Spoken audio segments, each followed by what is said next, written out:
Hey there folks, in this episode of my blind RuneScape 3 playthrough, I'm going to check out Menaphos for the first time, and I'm going to start a descent into madness as I try to do everything in my power to prepare for as many dailies and weeklies as I possibly can. It turns out that the Prince Ali rescue quest from last episode was a bit of an outlier in terms of how much production value it had. The quest we're going to do to unlock Menaphos has virtually no voice acting, so I'm not sure of the best way to edit these yet. In this episode, I'm just going to include clips of me reading the important text from the quests. But I could also, in the future, include literally all of the raw footage of the entire quest, including me silently reading through the, less critical text. I'll talk a bit later in the video about, polling you guys to see what you would prefer me to do. But let's go ahead and get to episode 4, Jack of Spades. Yeah, speak to Ali. All right, sweet. How's a pretty boy, then? Welcome. It is good to see you again. How can I be of service, friend of Al-Kharid? Jack of Spades. Will you accept? Okay, so we're not going to finish it because I want to do things in release order, but I want to get into Menaphos. The occasion room of the Pharaoh.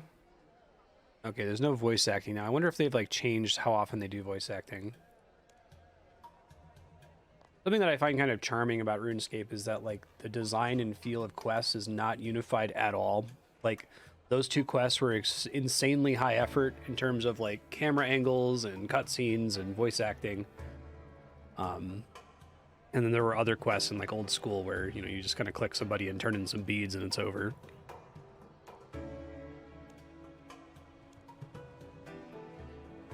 No better person to act as a mediator. And Rogue Elements, he's the one who sent them in the first place.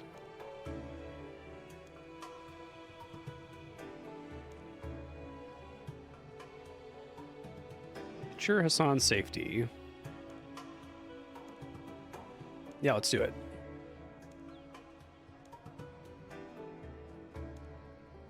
Current state of affairs in Menaphos. Meet me upstairs on the southeast balcony.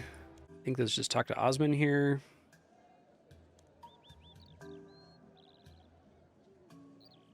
Not a spy. Have agents in place there. You get some reference to this in the later quests. The contact, I think, brings up Osman. Tell me about Menaphos, the largest settlement in the Critian Desert, the site Temecan and Elidinus chose to rule from.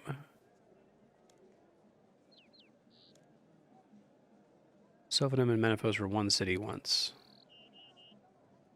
Sophanum is the city of the dead.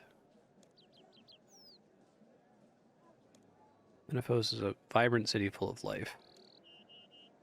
Pharaoh is a charlatan. Mother was Pharaoh before him. Interesting.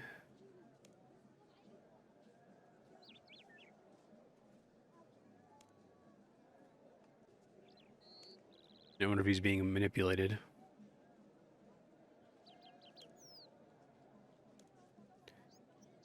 Be wary of the Pharaoh. About your agents. The less you know, the better. Fair. Menaphos is a militaristic city. Its walls are well defended. Every action you take will be under scrutiny.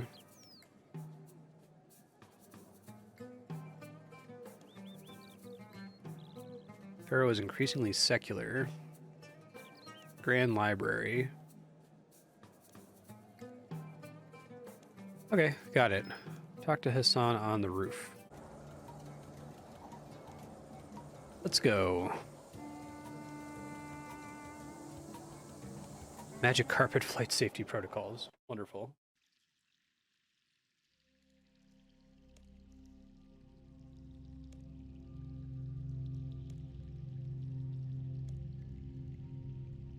Talking about a mascot. Like the crazy treasure room.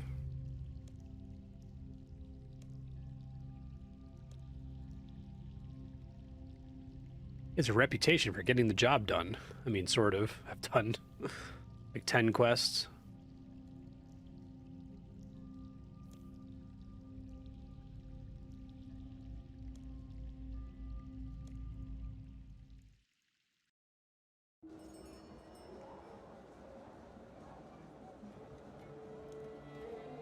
Both hands free. Okay.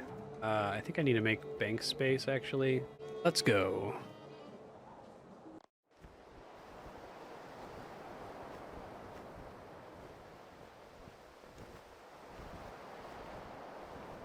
Oh, weird. For some reason, it didn't load in my flying carpet. It's kind of cool. You can just control it in the air. Right, I can imagine the flying carpet that's supposed to be there. Just gonna walk over to Menaphos. I just noticed this. I talked to Hassan. It says he can take us directly to Menaphos. That's fine. This reasons my flying carpet's not working. That's still pretty cool, though. Arrive safe and sound. Gates are being opened. I think this is all I need. I just need to be able to get into the city, so I'll stop before finishing.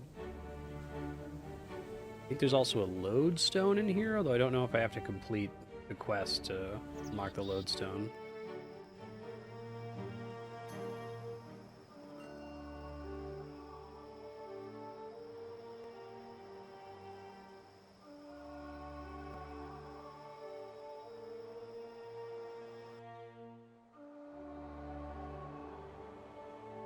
City looks amazing. Like, it definitely looks like it was designed very recently. Especially the huge, like, wall with the gate out front. Oh, that's cool. Sweet.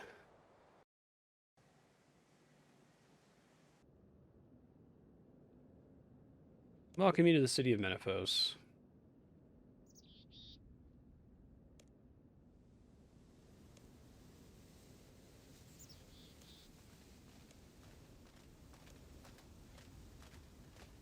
Jack of Spades has been terrorizing the city.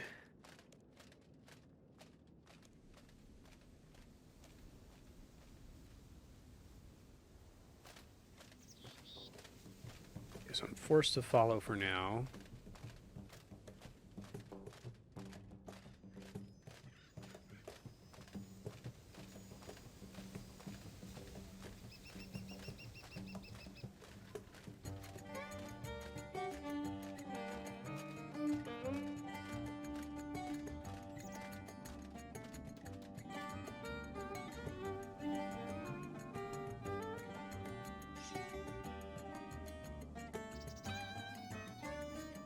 Alright, so I think we're good now. It led me there.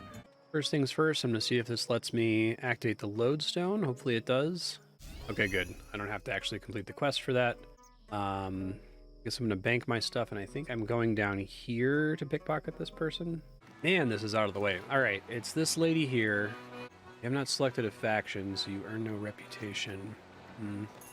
Okay, and she doesn't auto-pickpocket, so I guess it's foot pedal time. I'm just gonna do this until I get one of the drops. It's like a somewhat rare drop that's worth a bunch of money. Looks like it's reasonably decent thieving XP. I'll report when something interesting happens. It's unfortunate that I'm not getting rep. I guess I might make an exception for my whole do the quest and release order thing, because I think that this one is just supposed to be the introduction to Menaphos. And it's like one of the last release quests in the game, so by the time I have it, I'll basically have the quest cape. Yeah, I'll probably just go ahead and finish this one. I think that's okay. All right, I'm probably going to want to do this for a while. With a foot pedal, this is pretty AFK. I'm going to go ahead and finish the quest to make sure I'm actually getting reputation for it. I don't want to be, like, super hardcore about doing it in release order. That's going to be my general objective, but I guess if I encounter content like this where it's going to make things quite a bit faster, I'll be okay to do a later quest earlier. Whoa, there's like a camel person over here. That's pretty cool. A little pipe. All right, resuming the quest here. Grand Vizier Asan.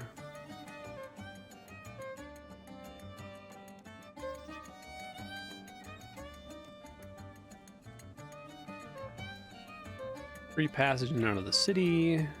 Oh yeah, mentioning the Sophanim Plague. Oh shit, is it the Jack? Speak of the Devourer.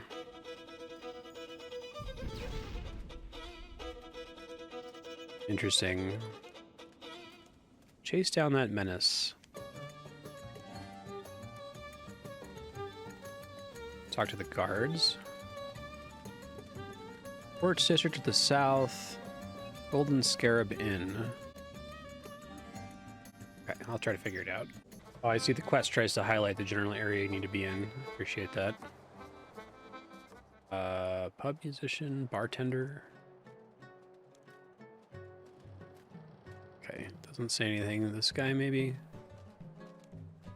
Do I know you? Captain informs you of your arrival.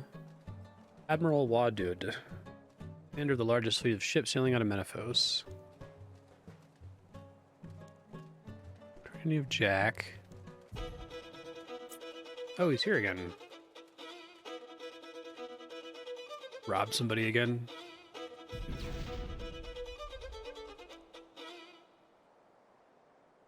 I wonder if it's Ozan. That would be pretty funny. I'll owe you one, okay. Go ask one of the guards.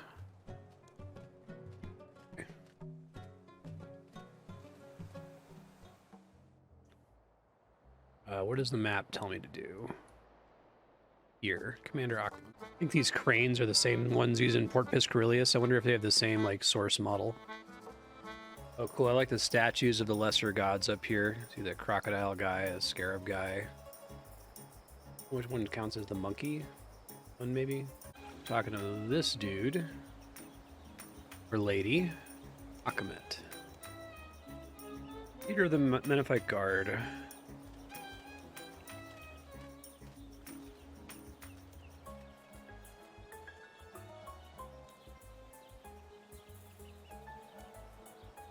Her character model looks much better than a lot of the other character models, which is pretty funny. I guess it's because it's like 2017.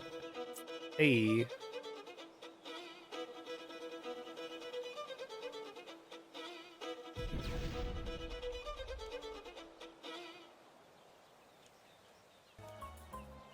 Perhaps an outsider can succeed.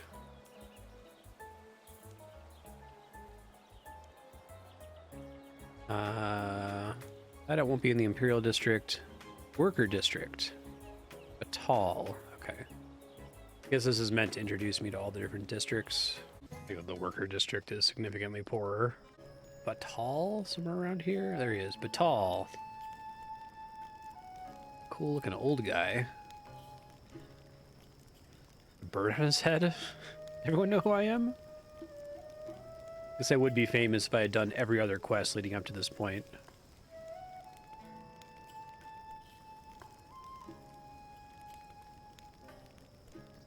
Man of the People is like a Robin Hood type character.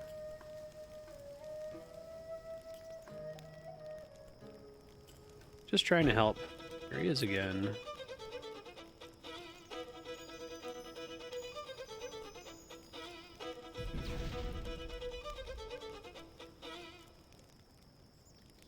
How does something for me help you, Vulture? Maybe he is all bad. There's an underground hideout. Search below the city. Each of the districts has an entrance to the tombs. The one in this district is just over there. Oh, and it's marked on the map. Okay. But these things. Oh, hey, this is pretty similar to where you do pyramid plunder. There he is, Jack of Spades. Gave you a chance. Is there any way to speak to a friend? I guess that would be like crazy shocking if you did this quest. I have to check when the Prince Ali rescue came up and how many years passed between that and this one coming out. Oh, shit. Cute. So I guess based on the timeline, like, I met him during the old school RuneScape era, the 5th age, and that this is like way later, like years and years and years later. What are you doing here? I'm glad I did this right after that quest.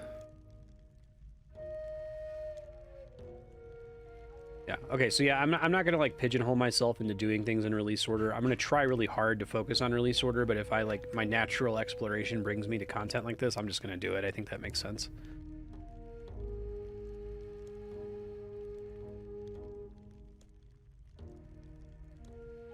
What's down here?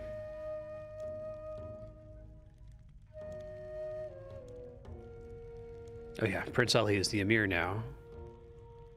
Why steal from those people? Deep corruption here.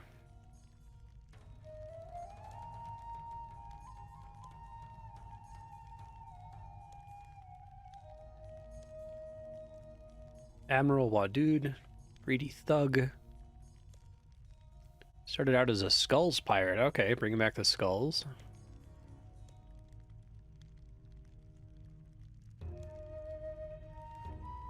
Under Akamet.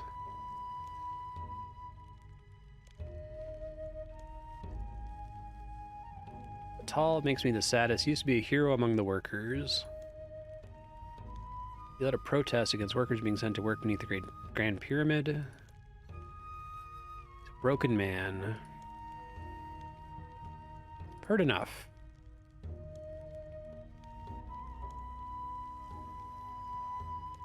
Turn these items. Gain favor with them.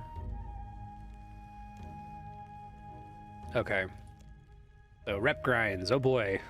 Hopefully there's no, like, decay mechanic or something. At least, I don't hate the Corrend rep grinds. I know people generally don't like them, but I think content like that can work well if done right. It can be like a mini skill, almost.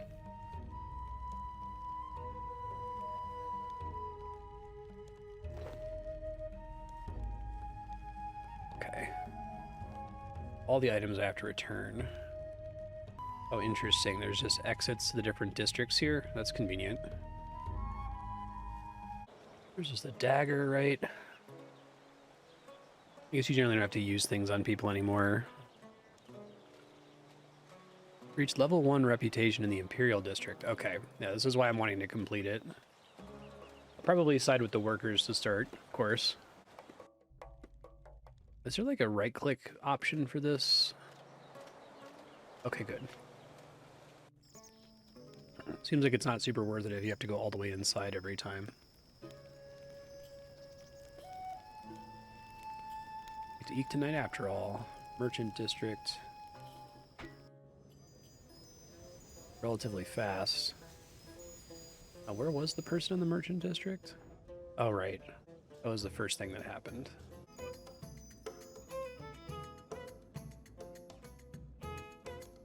I really like the way they've done the storytelling here. Like, I called that was going to be Ozan, but, like, who else was it going to be, right? Very efficient usage of characters. And the Admiral, right?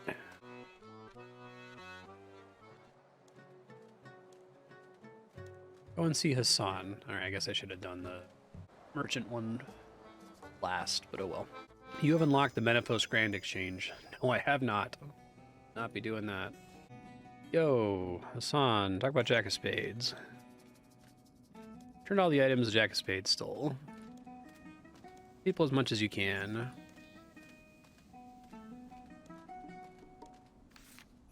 Sweet. Oh, that was a Steam achievement. Interesting. Bunch of XP and agility, construction, dungeoneering. That actually says construction that time, not constitution. Shifting tombs. Okay. 3 dungeoneering levels, an agility level, and a construction level. Hey, Future Marstead, real quick. I'm not sure if that method of presenting a quest makes any sense. It's mostly just me mumbling random lines of dialogue. So to summarize for you, in case you're trying to watch this series as a substitute for actually playing RS3, Menaphos is that city by Sophonem. We don't trust Menaphos. They're aligned with a Masket, but they're a beautiful and prosperous city, and they're trying to sign a peace treaty with Al-Kharid. The main character at this point in the story is apparently super famous. My character obviously hasn't actually done anything because I've only done like 7 quests, but people treat you as though you're super famous. So you go to Menaphos on a diplomatic mission. You meet the cultural leaders of the worker, merchant, port, and imperial districts. All of them get randomly robbed by a local villain Robin Hood character named the Jack of Spades. You meet the Jack of Spades, and holy crap, it's Ozan from the Prince Ali rescue quests. Ozan tells you that the leaders of all the different districts are corrupt, but that we should ingratiate ourselves with them so we can learn more, and that's basically the end of the quest. So I guess let me know in the comments if you got that from the clips that I left in, then I'll continue to edit this way. If you did not get that, then I can either continue to edit the quest the same way and include a summary like the one I just did at the end of the quest, or I can just have raw footage of me silently reading the quest text so you can read along. Let me know which one you'd prefer. Thanks. Alright, so I'm going to try to set up reputation with the workers, and then we'll go... I'm just going to pickpocket this NPC for a while. I want to try to get a bunch of money just to make things easier for myself. Tall. I don't know. I need to figure out how to pick one. Oh, do I just click it up here? But this says your active faction. Okay, you can just do it from a little menu. Gotcha. All right, I'm gonna start pickpocketing. I guess I'll report levels and multiples of 5, and whenever I get one of the drops that actually is worth money. It's 25 thieving. Oh, finally got one of these. Neophyte gift offering small. Actually, the amount of money per pickpocket's pretty good too. It's like 30 GP, which adds up after a while. 34,200 coins and a kebab. Sick. And 4 VIP Slayer tickets. I guess I need to look up what actually is in that thing. Okay, so it drops 25,000 to 75,000 coins. Potentially drops a bunch of charms, which might make summoning possible for me. That sounds great. And a bunch of other things, most of which I don't know what they are, and I'm not gonna stress myself out trying to figure out some. Player VIP ticket though, what is that? Item that allows a choice of 1 of 2 assignments. Oh, that's kind of cool. Using the first option does not use a ticket, the second option does. Well, that'll be really nice to build up a bunch of these before I do any more Slayer training, which I'm probably just gonna sit here for a while. Like, this is, with my foot pedal, I can do this all day, pretty much. I want to build up a nice cash stack just so I can not have to think about money when I'm doing anything, really. Especially making me really sad that I can't afford summoning at the moment, and this might actually help me with summoning. 30 thieving. I'm actually really interested to see what level thieving I get to from doing this. Oh, I guess I missed 35 thieving. 36 thieving, though. I think I got super lucky on that first gift offering. I haven't seen another one since I started. Here we go. I got another one. What we get? 62,900 and more VIP tickets. I'm really excited about those VIP tickets, actually. Just looking through the Gullible Tourists loot table here. It seems like it might be worth doing a couple more things here in town to enable more drops from her drop table. There's one that's really rare that you're probably only going to get from pickpocketing her a billion times, which is what I plan to do. Something to do with the library. And I think the Calphite Wanderer ones, there's no downside for. Let me check. It looks like she drops 3 things that are related to a Menaphos journal that I can pick up, so I'm just gonna go get that really quick. This guy, Assistant Librarian Subutai. Work at the Grand Library, lost some records, confiscated collections, prize collection of Cardian insects, priceless jewels. Okay. Cats. Okay, I think that's all I need to be able to collect stuff. Cats of Menaphos. Got it. Back to pickpocketing. This is probably bad XP per hour by RS3 standards, but you know, I can do the standing in my head after doing thieving grinding in old school. You gotta be kidding me. I got this gem like immediately. I think it's supposed to be like crazy rarer than, well, whatever. I'm glad I went and got the journal then. Got another one of these. It's fun to be able to report on these every so often. 50,000 coins. No VIP tickets that time. Seems like a good activity to turn on that Alt-1 toolkit to see what my XP per hour is, so I'm just going to turn that on manually whenever I actively need it. I'm going to keep it off the rest of the time. I don't like that little text it puts in the top right corner. I got one of the bugs, Calphite Wanderer in Amber. You just end up adding that to the book when you get it. Should be hitting thieving 40 here in a second. Yeah. See how long I can do this for. I'm pretty determined to build a big cash stack. I might want to set an arbitrary stopping point of getting to like 1,000,000 GP, because then I can start buying out lots of shop stocks without having to think about it too much. Got another casket, diamond ring, goat horn dust, 71,000 coins. Nice. I think I got the other bug, hornless unicorn fly in amber. All right, so I've got everything from this activity other than money. Glad I went and grabbed the journal. That wasn't too bad. Got an achievement for earning 6,000 reputation. That's cool. I don't know which district I should work on first. I'm trying to look into it. It sounds like the only real benefit to any of them is the skilling bonus. Everything else is like cosmetic for the most part. So there's a skilling bonus for the merchant district, but it's like, I don't think I'm going to get it just from pickpocketing her. And I don't know that it applies to pickpocketing her. So I got like no fanfare for this, but I guess I got level 2 Menaphos reputation, which provides some kind of cosmetic benefit. I don't know. I paused pickpocketing to research that. I'm getting like 52k an hour. I'm sure that's like horrible for RS3, but that's not bad thieving XP for my level for old school. Been trying these for a minute. 55,000 coins and a bunch of cactus spines and more VIP tickets. Yeah, we'll see how dedicated I can be to doing this, because this could make Slayer really convenient. Did 45 thieving. Got a buddy pickpocketing with me now. Another box. Let's see. 43,000 coins, 24 green charms. That's better than I've gotten from all of PVM so far. Oh, I got like a back-to-back. Nice. 36,000 coins, not so great. A ruby ring and more Slayer VIP tickets. Keep reporting these boxes as I get them. 60,000 coins, 337 chimes. Chimes are apparently connected to some other piece of content that I can't access yet, or maybe I can access it, I don't know, but I have no idea how useful it is. I'm just, I guess.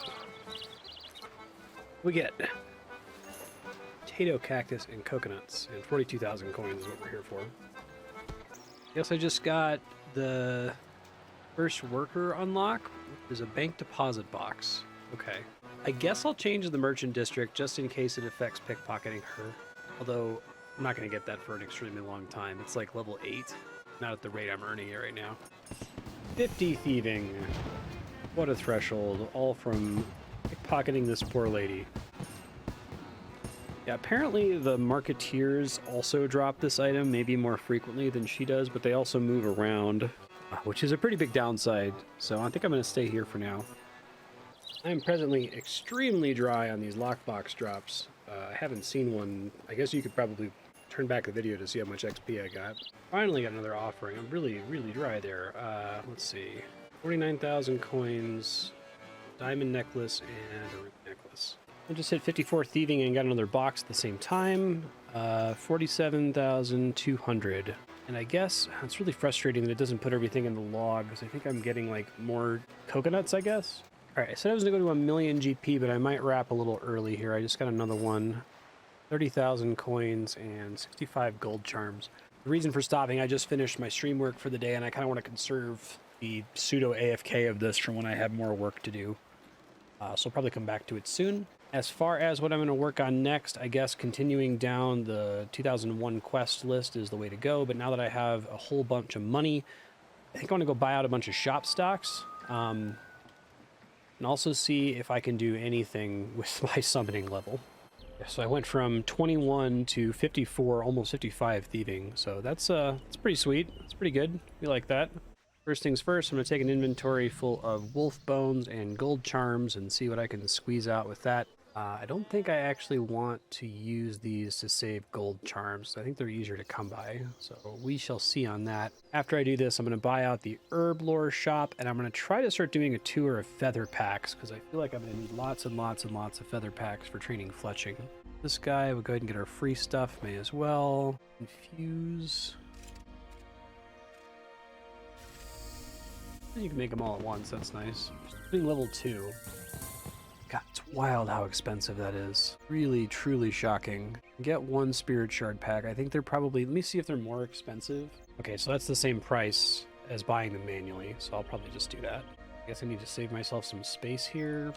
May as well turn all of these in, right? It just is a very small amount of additional XP. I'm probably not going to use the pouch by itself at all. The amount of XP you get from that, it's just absolutely embarrassing. Jeez. So we buy one of these, that's fine. Use. Now I'm short on pouches, but there's not a quick way to get a lot of free pouches, it looks like. Just gotta buy a ton of them, I guess. I don't think I'm gonna bother with the howl thing. It gives such a, like, insignificant amount of XP. I just don't think it's worth it. So I'll buy all the pouches. I don't have to think about it anymore. I have a couple more wolf bones after this, but this is probably as far as I'm going to take it. If I'm lucky, I think this is going to take me to level 3 summoning.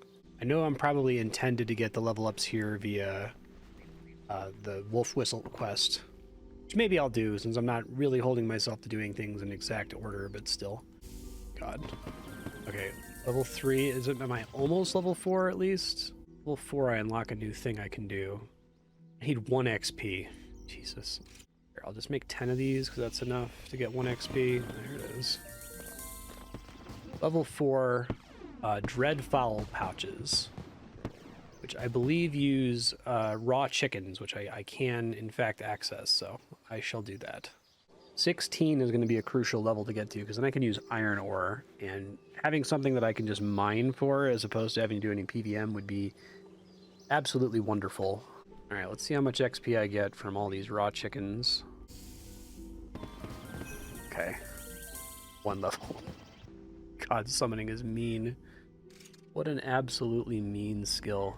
Attacks your target dealing magic damage. Dread Foul Strike. It's still like ass XP, apparently. Skill booster that grants +1 farming level boost. Well, I could see that being helpful. I probably don't need a full inventory of them. I guess the scrolls are just a way to get rid of the ones you don't care about.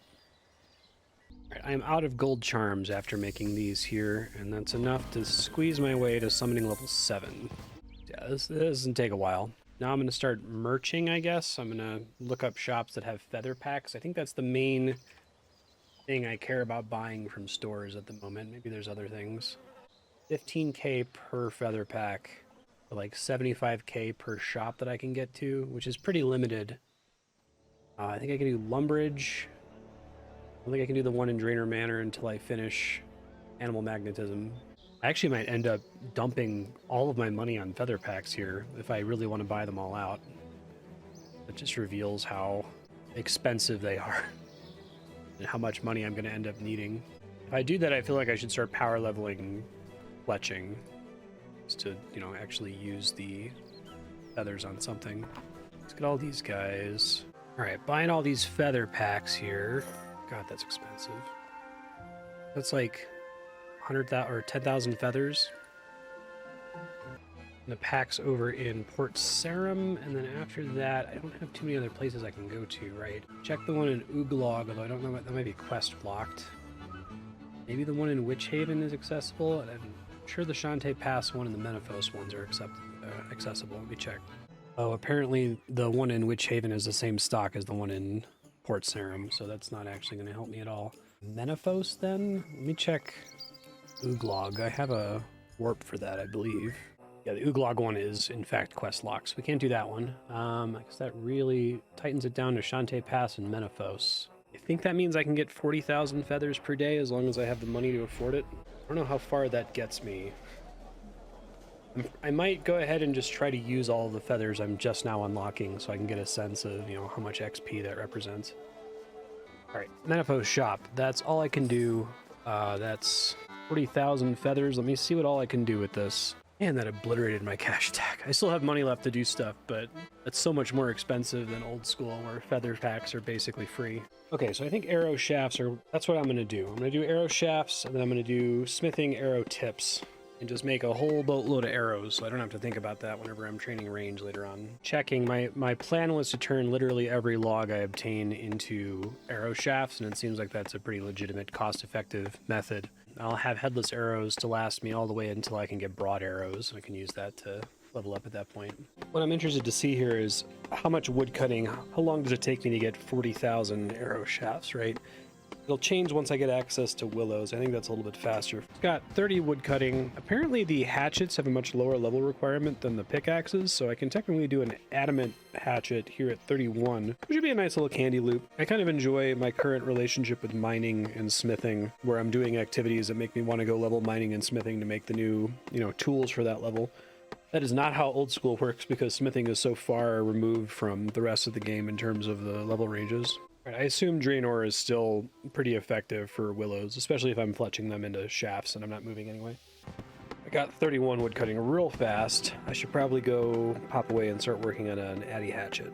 Let me make sure that adamant bars are still made with coal, because I'm not sure about that. It is not coal, it's luminite ore. That's new. Okay, well I have to find where to mine both of them, so I'll research that. Also, I think I was just reading about smithing in general to make sure I understood the upgrade system. I was extremely confused about the concept of buried equipment. I think it's just a way to like get some extra smithing XP and destroy the products of the item. You know, when you make like 20 plate bodies, it's a way to get rid of those plate bodies basically. But the way the wiki describes it doesn't make it sound like you're destroying the item. It makes it sound like there's like a new tier of item called buried equipment, which I guess there technically is. It just gets destroyed instantly. Anyway, while I was reading about that, I found out that you can actually queue. There's a way to queue arrow tips, for example, which I didn't realize. I'll show you what I'm talking about when I get back to the forge here in a second. Ah, geez, I need fletching 30 to fletch willow logs into arrow shafts. Okay, I can work on that. Probably have enough feathers to make enough headless arrows to get pretty close to it. I guess I'll start with I have a bunch of steel arrowheads. Yeah, let's do that first. Well, I might not be able to. I might only be able to do iron. Let's see. Full inventory of headless arrows, or I guess a full cast of headless arrows is a pretty solid 70 seconds of AFK. Maybe I can try to work around this in the future. Can't use the steel arrow tips yet, but I should be able to here soon. I think that getting these feathers is a good idea. I'm probably going to hate myself if I try to do this every day, like pickpocket the gullible tourist enough until I get enough money to afford 40,000 feathers, but we'll see. I don't need to level fletching super far. I want to get it high enough that I can make all of the short bows I would conceivably need as I eventually switch to leveling ranged. Just hit 25 fletching. I'm going to see if I have enough resources to get me to 30. I think I probably do. It's like, I don't really need the feathers right now. I probably can more profitably use that GP somewhere else, but this is why I hate dailies so much, because it creates this feeling that if I don't, like, do all my dailies now, then I'm going to regret it down the line. That's the main reason I'm doing those Guthix catches twice a day, because I don't give a shit about divination. I have no plans for divination or any way to work it into my current play schedule, but I feel like I'm going to regret it when I need it and go, man, I really wish I would have done that every single day for the last, month. Just barely short of hitting 30 here to be able to make arrow shafts out of the willow logs, so I'm turning a few of my oak logs that I had in the bank. Hopefully this will just barely squeeze me over. Yeah, it was really close. There it is. Fletching 30. I should now be able to use willows to make arrow shafts, and I can use these steel arrowheads. Well, I'm going to finish using up my iron, so I may as well. These give... It's only 25. I thought it was more than that. Jeez. I think it's 45 in old school, isn't it? Oh, that really changes the math a bit. Yeah, it's 45. Huh. I guess maybe you get more XP as a trade-off. No, you get more XP in OSRS. Huh. Well, dang. I honestly wonder what the deal is with that. If it's like because you can chop trees faster because of the earlier access to axes or something. I don't know. That probably means that I don't need to buy out the feathers every single day, because I'm gonna have to have like a giant fletching project to even have enough arrow shafts to get me to the point where that many feathers matters. So I will probably save my money for now, but if it becomes a problem in the future, I at least I know what to do. Alright, steel arrow fletching is actually really good XP, so that's cool. I'm probably going to dump the rest of my mithril into mithril arrow tips since I have nothing else to spend them on. Curious if this is enough to get me to be able to have a high enough fletching level to use mithril arrow tips. I guess we'll find out. Ooh, mithril arrows are fletching 45. It's gonna be tough. I'm gonna be pushing it. Alright, let me go start some smithing. Let's see what level smithing I can squeeze out. I need to get to 40 to do adamant. Okay, so I believe the way this works is you do begin project, and then you right click it again, and you do open smithing interface, and then you do begin project again. And I guess you just do that a whole bunch of times, and that effectively gives you a queue of things to work on, which is kind of interesting. I don't know how that interacts with heat, because these should be mostly craftable right away.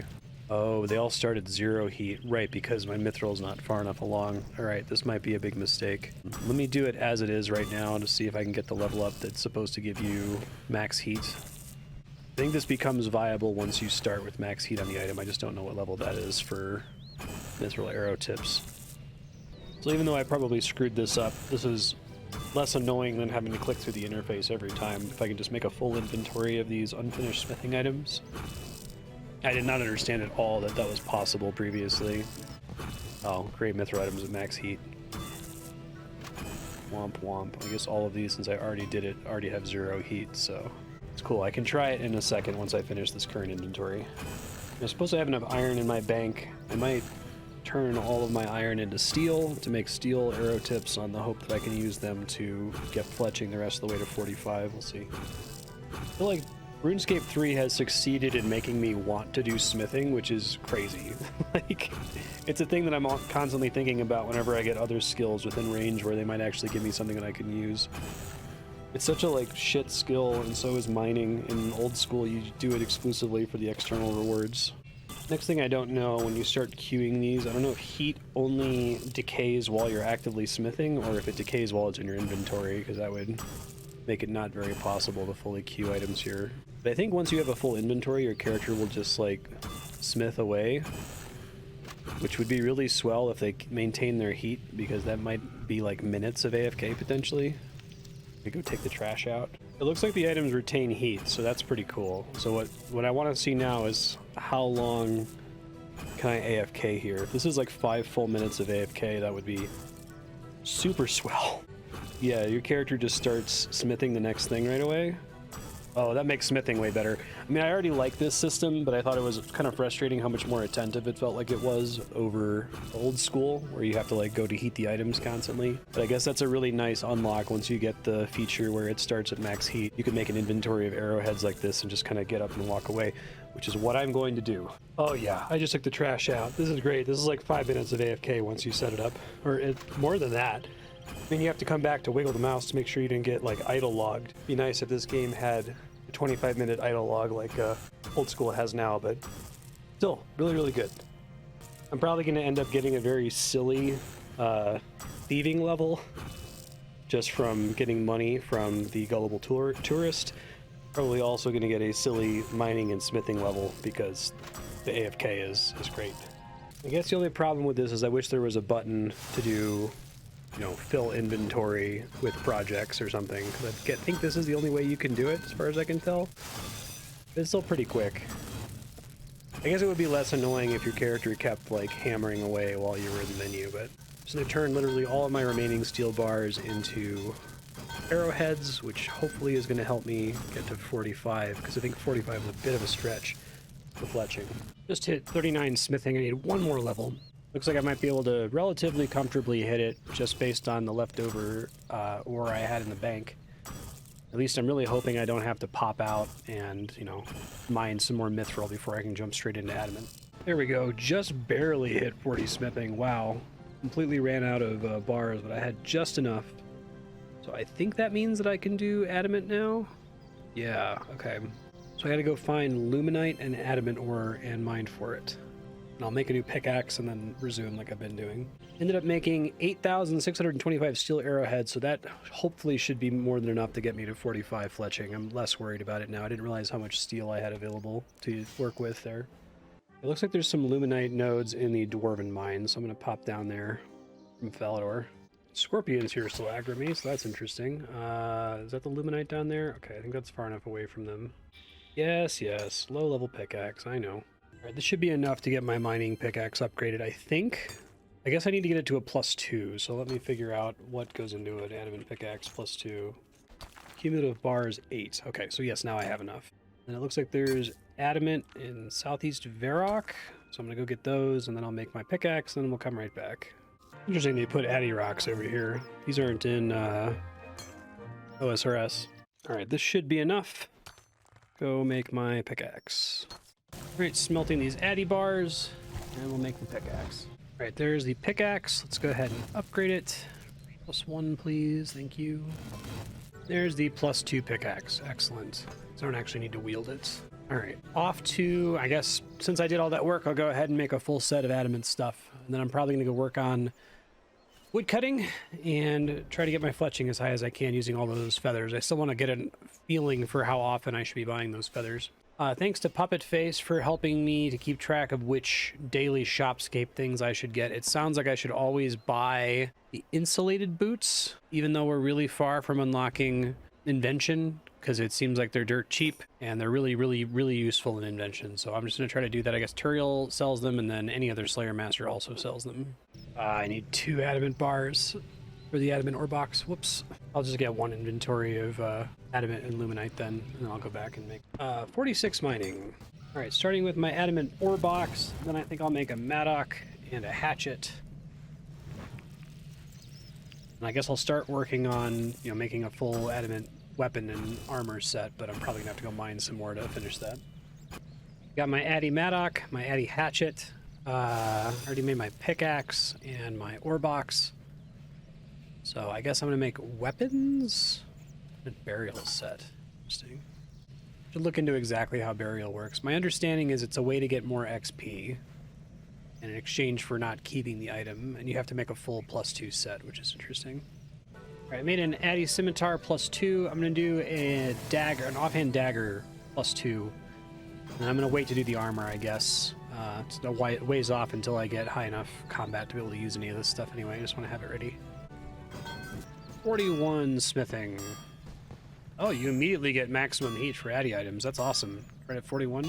Okay, finish making my adamant scimitar and offhand dagger. I need to get to 40 attack first. Like this game, I actually want to level attack before strength. So I kind of learned my lesson there. I'm just going to bank these right now. And I'm trying to figure out what other dailies I need to concern myself with now that I have money. I think the insulated boots and the enchanted gems are going to matter later for invention. And then I think I should do the Wicked Hood essence, I guess. I don't think I have a way to quickly teleport to those, but I think I can also use an Earth Talisman on the Wicked Hood, question mark. Let me do this really quick. Use Earth Talisman disappears into the hood. So I can activate it, and I can get kinds of runes. I guess doesn't matter which one I take. Get 100 runes per day. Maybe it eventually matters. Maybe I need to like load balance them or something. I do need to like do Shopscape for runes, but I'm going to try to just use it for rune crafting at altars real quick. Right now, I don't think this matters. I guess I'm lowest on fire runes, so I'll go to the fire altar. I guess. I don't... May as well bring a full inventory of essence with me. Oh yeah, I need a fire talisman to do the fire altar. I guess I'll do earth then, since it's the highest level one I have a talisman for. Pretty sure I can farm fire talismans from dark wizards, unless if they move them. The only other dailies I need to worry about other than the Guthix cache, I guess, on an iron are Soul Reaper at 60 combat, which we have a ways off until we can even bother with, and one called the Nemi Forest, which is completely bizarre. I don't know how you're supposed to know what to do there, but it sounds like the way the Nemi Forest works is that an account goes in there and that locks in the map for the day, and then they post the map with the locations of all of the nodes on a subreddit that gets updated literally every day, which is insane to me. But there's a bunch of like nice XP you can get for a handful of skills there. So I might try to squeeze that out. I don't have a ton of time left in my session before I have to prep for stream, but I think I understand the basic concept, and the XP it gives you are all in skills that are a pain in the ass to get, specifically prayer and farming. So I should probably take advantage of that. Earth altar, craft runes, raw essence, craft runes. That seems pretty silly. The last of them for today. Okay, good. Let me try to figure out Nemi Forest. All right, so we go into this is like the minigame teleport. I didn't recognize that this existed last time, so I think I do ready. From here, you selected, update group. Be marked as not ready first. Okay, hold on. Update group, ready, complete group. And then it's gonna teleport me there, I guess. Teleport all group members. And then I immediately run, this is so weird. I'm not gonna look at anything else here. I just wanna do this daily since it's limited, time limited. I probably shouldn't be doing this in full iron armor. Oh, then I have to hop to a specific world for this. So like there's a subreddit called Nemi Forest, our Nemi Forest, and it says world 134. And then there's a bunch of markings of places I have to go to, and I guess a task that I can basically skip that's not super worth it, I guess. This is so weird that you literally just like run in here and it like takes you into the forest from like touching the edge of the trees. Oh, it might actually be all the way around here. Hold on. Yeah, I see people running over there. And I don't know if the tasks are worth doing. Okay, so like a monk over here that I can heal, and I guess that gives prayer XP, question mark? I don't think I need to bring anything with me here. Oh shit, that's like a shitload of prayer XP. Okay, cool. And then there's a water pool. So what I'm curious about is if like some of these maps on certain worlds don't have every possible resource. I might just follow this guy. I think I know what we're doing. And so, like, people search the maps until they find one that has every resource, and then they make it available, I guess. One's the water pool. Also prayer XP. Also a boatload of prayer XP, damn. And I guess you get rep for this that I don't care about for an extremely long time, but I would regret not doing it every day. So I guess it's going to matter way in the future, like months and months and months from now. This is a thing that I care about. Fungal growth. I guess gives farming XP. Yeah, this is really good XP, actually. Then there's a thing I can skip because I've Guess I'm not doing the task today. Maybe I'll do the task next time. Check the health of these mushrooms. Guessing this XP scales with my current level as well, so probably want to get higher levels for all the impacted skills. It looks like it's farming, mining, dungeoneering, and prayer. Mostly prayer. It being so much prayer is part of what makes it so valuable. Check the health of these mysterious flowers. Another farming level. Pay respects to the obelisk. Hey, level 30 prayer. That's pretty sweet. I think there's supposed to be a rock to mine here. Unless if there's like too many people who claimed it. I don't see it. Oh, there it is. Mine red rocks. That's it. It's just a big boost of mining XP. Okay. And then there's a chest I need to open for dungeoneering XP and a dead monk for prayer XP. I wonder if like the exact nodes you get is different each day. Here's the chest. Yeah, I need to get higher dungeoneering. Do I get more XP out of that?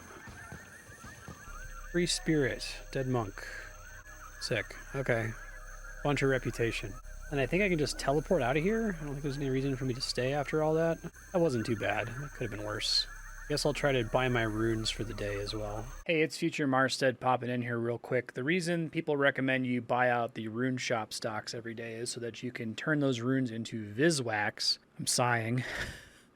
Viswax is a currency that you use to reset the daily challenges that I'm opting out of with this account. It also lets you extend the duration of auras, most of which I'm opting out of with this account. I think it can work on certain auras that aren't premium that you don't get from being a member. So I might end up unlocking those through normal play, and in which case I might start trying to get Viswax to extend them, but I don't really care about it right now. It can also be used to increase the divine location gathering limit, which you're going to find out what the hell that is later. I'm not happy about it either.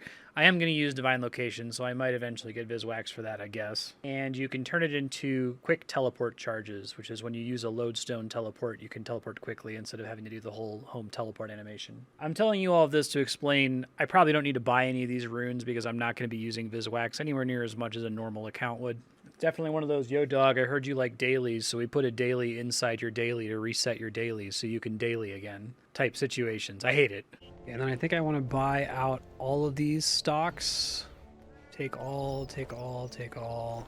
I probably don't need the talismans, but maybe it'll matter later. Buy all, buy all, buy all, buy all, buy all. And Puppet said I can probably avoid the chaos and death runes for now until I'm a little bit more flush with cash, because that is a little expensive. I guess let me see what it does to my cash stack to get the chaos runes. That's like 4K. That's going to be like 3K. Most of the other rune shops, I think, are gated by stuff I haven't done yet, like the Enter the Abyss mini quest. We'll do the one in Port Sarum. I can do the one in Pest Control. I don't think I can go to the Magic Guild. I think I need a higher level for that. Betty's shop is up here, I want to say. I think as long as I'm eventually able to just kind of narrow down the dailies and the shopscapes to like a handful of things that I could knock out in my first hour of play every morning, it'll be more tolerable for me. Just right now, it's kind of overwhelming to not even know what's out there and fear that, like, there might be something I should be doing now that I'm going to regret not doing months from now, you know? That scene going to Pest Control, it looks like. Oh, just riding the boat. And I think this is the last one I can use for now. So it's 3 shops for now until I start doing some quests. I might do some of those quests out of order of doing things in release order just so that I can get these dailies. Oh wow, 1,000 fire runes. It's a pretty good shop then compared to the other ones. Much better than the other ones actually. Maybe they take a longer time to restock or something. Okay, I don't think I can afford to get these, right? 140 max. Screw it, let's just do it. You know, I'm gonna end up pickpocketing that lady a whole bunch more and get a bunch of money back, so. Can't do anything with this right now, but I'm sure I'll be able to later. Alright, I think that's it for my dailies. Just that tells me how much money I have to earn every day. I'm probably not going to get feathers like I did again until I run out of the feathers I currently have. I think that's a smart strategy. And I'm not going to stress out about getting more runes because it looks like I can go broke just based on this shop. Got hit points 35. I'm over here killing the Dark Wizard to see if I can get a fire talisman. It's a new day and I'm wanting to use the Wicked Hood somewhat efficiently. Hey, there's the talisman. It took a little minute, but finally got one. I think I just used this on the Wicked Hood. Delicious. And I think I can teleport there too, but let me bank first, I guess. I didn't realize this gives you teleports to the altars as well. That's kind of nutty. Thing's super busted. Just gonna craft all fire runes, I guess. Also, technically a new day, so I'm gonna try to do that Nemi Forest thing again. I think I can just use the same map from yesterday? Question mark? This place looks like WoW in a way that the rest of the game doesn't really. I think it's connected to like a raid or something. And that's why you do this, is to, if you do this for like 111 days, you get the ability to re-roll loot in the raid. This is the same one from before. I can do it again because the daily reset. Interesting. So I think I understand what this place is supposed to be better. I think it's supposed to be a little puzzle. Like, you come in here and there's a bunch of like gates you have to open with skilling challenges, and there's enemies you have to kill and stuff. It takes a long time. Or you go to the Nemi Forest subreddit, and there's somebody who first thing in the morning came here, killed everything, did all the puzzles, and then just left their character like AFK here all day so that other people can do it immediately. So strange. Hey, it's Future Marstead. Some more context on Nemi Forest. The person who runs this subreddit is called, her name is Crystal Cove, and she's in that map like 18 hours every day. And she's not like just AFK or like botting it or something. Like, she's actually actively there every day. You can say thank you to her and she says you're welcome, which at first I was like, okay, she must have some kind of script that's like reading when people type thank you and then replying with you're welcome.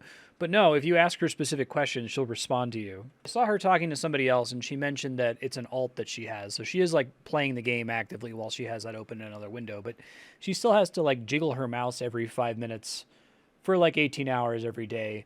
And according to the subreddit, she's been doing this for actual years. So a huge shout out to Crystal Cove for making Nemi Forest easier for everybody. I'm excited. There's a change coming in August of 2023 that's going to increase the idle logout timer, hopefully to be close to old school's idle logout timer, which is 25 minutes.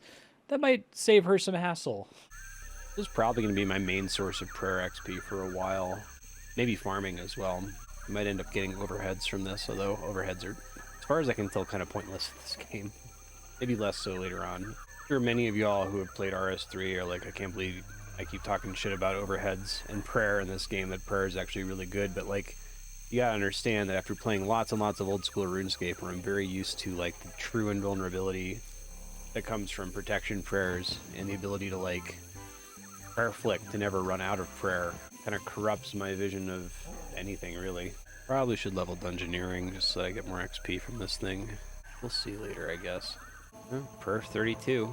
Doing nothing. I'll take it. I'm gonna try to do all my other dailies like right now.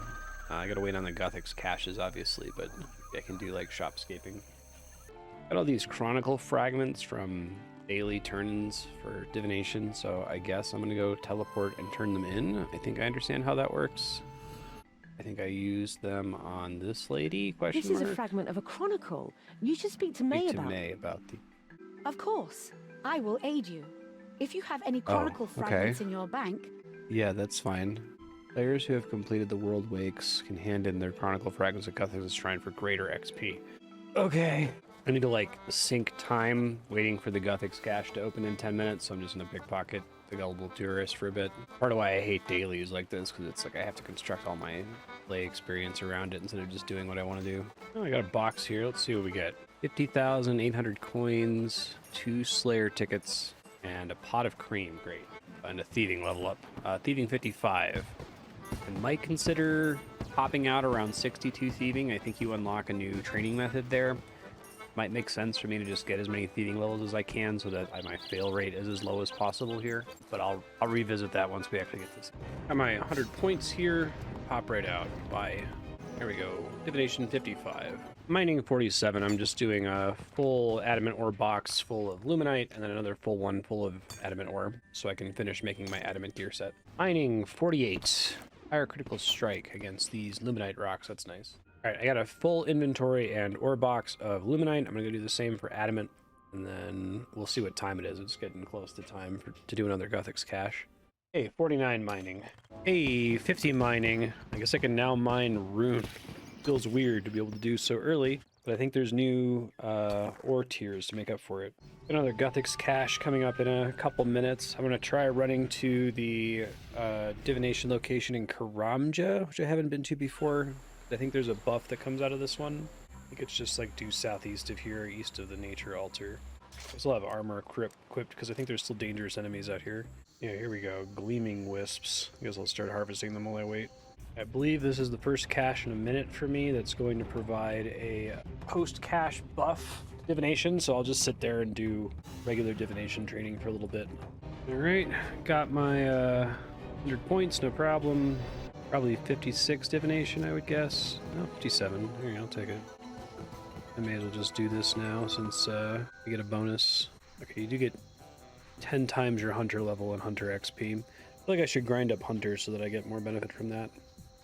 I might try to jump onto the world for divination. And I ended up doing 20 minutes of boosted divination training here just to not waste the boost, and it felt like a waste. Didn't even get a level up. So in Googling to try to understand how burial equipment works, I found out that I should have been smithing this entire time at the artisan workshop in Falador to get currency to spend on other unlocks. It's one of those frustrating things where it's like, how am I supposed to know that I'm making a mistake by smithing here instead? I guess now is as good a time as any to go fix it though. As far as I can tell, it's like literally just strictly better to do your smithing here. Just do it now, fix it. Pretend like it didn't already happen. Oh, this is already a little bit nicer just because the forge is right next to the anvil. You don't have to move at all. Smithing 42, quite a bit slower than it was for mithril gear, so I don't think I'm going to be able to get to 50, although I should at some point so I can get rune equipment. I kind of want to burn through all my feathers that I got from shopscaping, so I might do that, and at some point when I unlock a rune axe, that'll inspire me to keep working on smithing to be able to make one. Smithing 43, heat cap on adamant's up. Okay. Probably gonna try to build one buried set. I'm gonna make a set for me to use, obviously. I'll probably go bank this. Alright, I now have a full set of +2 adamant gear. I'm gonna go ahead and bank it for when I get to level 40 defense, which is a ways off. And I think I'm going to experiment with trying to do one burial set of armor here. And there's smithing 44, heat adamant faster. Okay. Finally have a second full set of +2 armor, so I think now I do the adamant burial set. I have to use a burial anvil of forge. Okay. Gives fast XP but destroys the item. Are you sure you want to do this? Yes. Guess you end up making the entire kit here, so uses some clicking, that's nice. Yeah, it seems pretty strong, because I guess when you do this, it gives you the same amount of XP that you gain from getting all of the armor set to +2. There's 45 smithing, and I think I'll get full level up to 46 once this is done crafting. Oh, actually, no, maybe a little short of that. Disregard. There we go. Adamant burial set, which I guess I got an achievement for finishing. I did get a giant boost of XP, but we still have a ways to go to 50. So I feel like now smithing is kind of falling out of lockstep with mining. I don't really have that much more adamant ore left. Yeah, this might be enough to make one more burial set, but it's nowhere near going to get me close enough to 50 smithing. So now that this is slowing down, it's hard to decide. I kind of want to keep going so I can make runite stuff, tools and all of that, but at the same time it's like super slow now. I probably won't continue past rune, at least not for now, until I do quests that improve things a little bit for myself. Got 46 smithing. I think I'm going to try to stick to this until 50. So let me walk you through my argument here. So the issue is that I'm going to need lots and lots of money and lots of thieving XP. And the gullible tourist, I think, becomes less good once I get to 62 thieving, because at that point I could do safe cracking instead. But safe cracking requires that I do a series of thieving guild quests, one of which has 46 herb lore as required, which I think is a doable level. All of these thieving guild quests are basically mini quests, so I wouldn't feel too bad about doing them early and keeping them out of the quest order, since it's going to affect how much money I'm going to get going forward. To get 46 herb lore, the big problem is going to be secondaries more than anything else. It looks like there is a weekly event that I should do called Herby Werby, but it's over on this game's equivalent of Fossil Island, which I haven't visited, so I'll have to go check that out and give it a try. I should do it today, because the weekly reset for it is in 7 hours. It seems like it might be a bit of a waste to do it at this low of an herb lore level, but it does reward points, and one of the things you can get with points is a grimy herb sack, which would be outstanding for if I wanted to AFK Chaos Druid some more.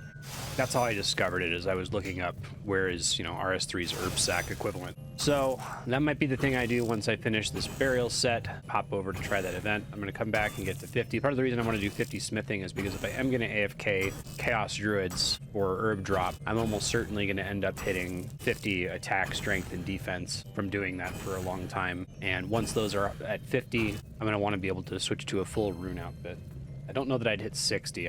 Hopefully I get enough herbs by that point to get herb lore up. So why am I doing all this when the objective is to do quests? Well, the problem is that I've got all these dailies that I have to worry about, and a lot of those are shopscape. Like, I can no longer afford to buy out all the runes from all the shops that I want to buy out runes from, for example. So I want to have like an insane cash stack so that I can maintain my daily scape while I'm doing the quests, so I don't feel like I'm leaving stuff on the table for later. So I think that's going to be the strategy. All right, doing my second ever burial set over here. That's fine. I'm going to keep the warning on for now. Eventually I can probably turn it off, because otherwise why would I be on this anvil? It's smithing 47. All right, adamant burial set done. Got a good chunk of XP out of that. 3 more smithing levels. I guess I'm going to go mine a couple more inventories worth of adamant. I need 48 to do a single burial set. I might just want to do this one burial set at a time. But before I do that, since I got all that stuff out of my bank, let me go check out this Herby Werby game. I need to figure out how the hell I get to Fossil Island. Looks like you can get to Anachronia without doing any quests. It's not like old school where you have to do like the dig site, Fossil Island specific stuff. So I'm going to do that. The dragon told me hello. the voyage would be treacherous, Cutscenes. but I've never seen a storm like this one. I think they've moved. Someone said they've moved to doing cutscenes The like sea this is now. primordial. Save money. It is ancient and vast, like a thing from another time. The sky is angry. I can feel it. If not for the Stormbreaker's powerful magical wards, we would be torn apart. From the deck, I hear the island calling to me. Turn back. Turn back. I do not want to be found. I should not be found. Turn back. This must truly be the very end of the world. Cut off from everything. The sort of place I've been seeking all my life. A place of solace. I think the storm is finally breaking. Hey, that's the name of the boat we just got on. At last, we can catch a glimpse of this barren rock.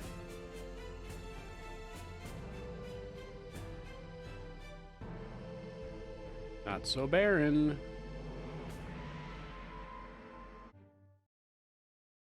Oh, you'd still have traditional cutscenes, it looks like. Curious how similar to Fossil Island this ends up being.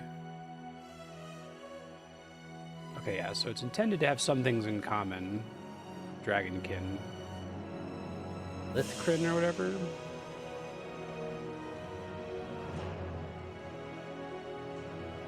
I guess while I'm here, I need to find the lodestone. Make sure I can come back quickly. And I think I have to do some initial stuff when arriving to be able to get to the lodestone.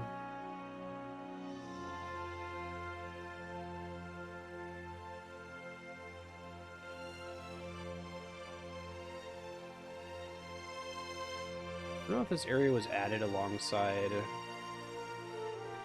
2019. Okay, yeah, it was added alongside archaeology. So this was added to RS3 around the time that I was playing OSRS for the first time, which makes sense. Okay, so I got these big footprints. It's pretty sweet looking. I assume she comes up in a quest that I haven't done yet, and they just chose to not make this place quest locked, which I suppose is appreciated. They have you run around the outside of the island first, it seems like. I have to do something with these bones. Okay. This is interesting. I don't see RuneScape doing much of this. I think the intent behind this is to, like, kind of slowly gate your access into the heart of Anachronia and make you kind of appreciate the zone that you're moving into instead of just kind of putting you straight into the content. That's kind of cool. If I'm understanding the intent correctly, at least. giving you a vision of all the things that you can't quite do yet because you're having to run along this long path on the outside. That's kind of cool. The RuneScape equivalent of like a slow walk scene in a modern prestige video game where you're forced to go through at walking speed and like walk through beautiful vistas and the like. Oh, we got another cutscene. Let's let it play out here.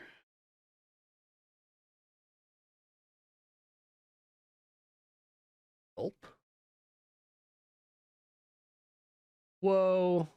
That thing is very RS3 looking. I don't hate this game's aesthetic as much as most people do. I obviously prefer OSRS because of how simple it is.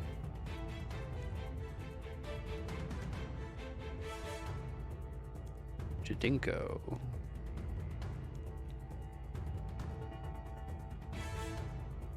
Too young to die. Licked its lips. Run, every man, woman, and child for themselves. Or blimey, look out. Oh hey, Island Dwarf Man?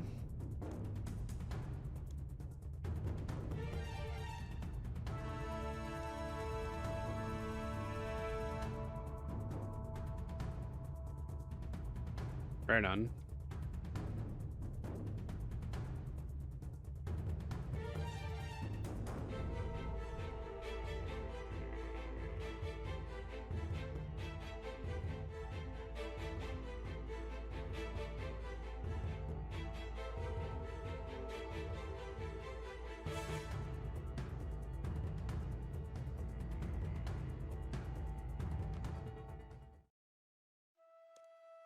Few safe places. There are other people on this island. Erwin's son. Oh, okay, he's like a Fremennik, not like a dwarf.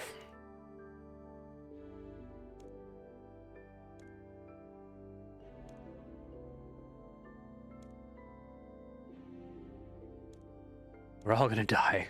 Thanks for the advice. Wonder if I still have to build the island like you do in old school? Build the base or whatever.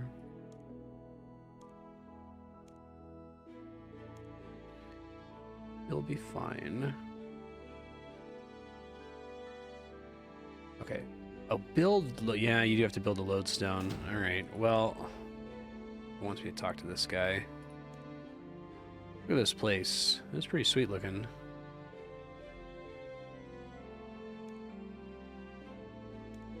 High ground. Establish the base camp. Yes. Okay, so I just need to bring like planks and stuff here. Town hall. Wood, vines, leaves, stones, hides, and clay. Oh, are they doing the Farmville thing? Interesting. Okay, I literally just want the lodestone. 150 stone, 150 clay. Wood, and it's like Farmville after that, I guess. 300 per hour. Unless if they, oh, also requires Town Hall Tier 1. Shit, okay, so Town Hall is, geez. Reset, I guess. We need equal parts wood, vines, and stone. I guess I'll put the last one on clay. It's gonna take a while, isn't it? Okay, they've all been assigned. I have to wait quite a while. Deliver resources back every 10 minutes. Oh, we're gonna skip the first one. Okay, that's very kind of them. It's time to build the town hall. That's kind of fun. This kind of content can be interesting, I suppose. It's still like daily scape stuff, but okay. Probably not gonna let me skip the lodestone, right? Just want the lodestone. Just give me the lodestone. Oh, nice. Can I just do clay then? I'll see if there's something else to do while I wait for the stuff for the lodestone. There's a certain sandwich shop in Arden I'd like to visit again.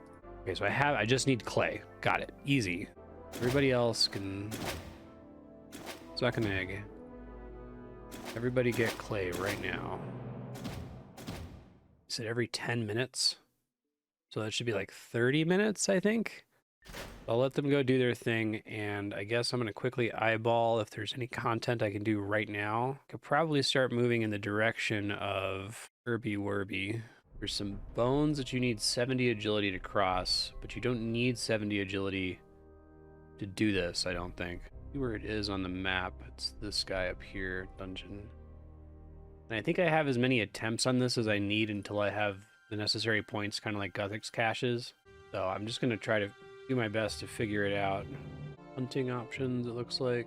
Still trying to find my way in there. It's around here somewhere. I totally missed that there was a path up here, so I ended up walking all the way around. Whoops, well, now I understand. All right, so I think I have to click on Zygomites carrying healthy herbs to gain herb lore XP. I can click on Zygomites carrying corrupt herbs, get them to drop them for no points. Don't want to burn any of the herbs. Ignore healthy herbs on the ground. I will give it a try. I have no idea how this is going to work. I guess I'm just going to go ahead and record the whole thing. Oh, interesting. The Zygomites here are more like Mandragora people. Herby Werby. In old school, the Zygomites are like mushrooms. Okay. Zygomites carrying green herbs, herb lore XP. Do that. Try to keep them from burning it, I guess. Do this until I get 100. Okay, so I'm probably not going to get enough herb lore XP this week to get any significant level ups. It is pretty good because it's XP that doesn't require me to actually farm for herbs. And I guess the main reason I'm doing this is for the herb sack. This seems pretty straightforward. I might want to use I'm trying to get used to using the surge ability as a travel power. I'm really not used to it. I probably need to like bind it to a mouse key or something. I'm allowed to just come back in here and do this over and over until I get 100 points, and this is like super easy. I thought this was going to be way more stressful than it actually is. Yeah, I feel like I definitely have to do this weekly. This is too much free herb lore XP to leave on the table, I think. And I gotta figure out how many weeks it's going to take for me to get the herb sack, because just the herb sack is going to make farming Chaos Druids really way more tolerable. Shepherd, Price, and Soap, aren't those like Modern Warfare characters? Interesting choice. Snoop doesn't really fit though. Maybe I haven't played all the Modern Warfare games. So I guess the XP's not, well, it's very good. I was worried about wasting it on a lower herb lore level, but it's getting me like, it's gonna be like 4 herb lore levels by the time I'm done. I'm pretty solid at this low of a level. It gives me more options for things to clean. Fortunately, I did not, since starting playing RS3, I have not yet allowed a weekly reset to pass. It's literally in like 6 hours from now, so I have done the most herby werby that I can possibly do. 3 more points and I'm done. Hopefully it doesn't kick me out soon. 1 more. Does it kick me out when I max out, I wonder? You've helped out enough this week. Leave them to their ways. Okay. That's fine. Let's get out of here. And then I guess there's somebody I can talk to? Elder, open shop. Herblore lamp. Okay, so I can get an herb bag in 2 weeks. I can upgrade the storage another 2 weeks after that. Jesus Christ. Yeah, I'll just do that. I think that's probably the better long-term solution. All right, I'm gonna go finish getting smithing to 50. Make a full set of rune gear, and then I guess I'm probably going to go back to pickpocketing the Gullible Tourist to rebuild my cash stack to do more dailies. I guess I just need to hold out. The Gullible Tourist needs to hold me over until the weekly reset, which actually, since it's only 7 hours until then, fortunately I can do that almost immediately, get enough points, get my herb sack, and then start AFKing Chaos Druids. So I think I'm more okay than I thought I was going to be. Mining 51. I don't think I have any big mining skill thresholds that I care about for a while. I guess the double ore mining on Runite rocks would be nice if I can get that before I'm actually able to mine Runite. The Runite storage in the ore box. Okay, so I'm researching further, and it seems like there is a Chaos Druid's secret dungeon that's inside the Edgeville area where I was AFKing them anyway. I guess that there are a handful of herbs that just occasionally spawn on the ground there, which sounds great. On a little secret area that I can just kind of AFK in. So the plan for now, I am going to do quests. A lot of quests that I want to do. I want to solve money. So I need to get my herb sack, because I think that's going to make AFKing them quite a bit better. I won't have to leave the bank as often. I'm going to get that tomorrow. And then I will do dungeoneering. I think I need level 10. I'll probably get it from the daily. I won't have to actually do dungeoneering. Dungeoneering seems fun, but it also seems really like intimidating to try to optimize as a player who's never encountered it before.